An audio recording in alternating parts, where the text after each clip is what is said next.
Hello everyone, Gia Deeve. I have a quick question for you.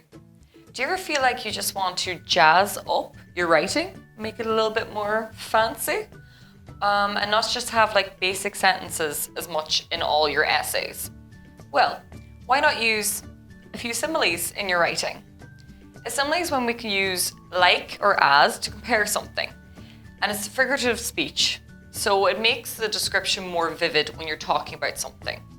So when you're using as, you normally put an adverb or an adjective afterwards, or it could be an object as well. Whereas like, you'll put an object after that. You can simply just say in a sentence, I am busy. There's 3 words, 1 sentence. You want to just make it more vivid or descriptive. Why not say, and I have the spaces here for where you can see where as goes in the sentence, I'm as, let's write it in here, I'm as busy as a bee. So that's an example of a simile using as. So you have the bee buzzing around, you're doing lots of tasks, so you're as busy as a bee. Another one, you could say, I am cozy. You're using an adjective there. Why not say, I am as snug?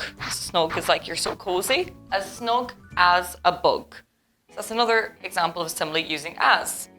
If you had a really good night's sleep last night, you could say, I slept really well.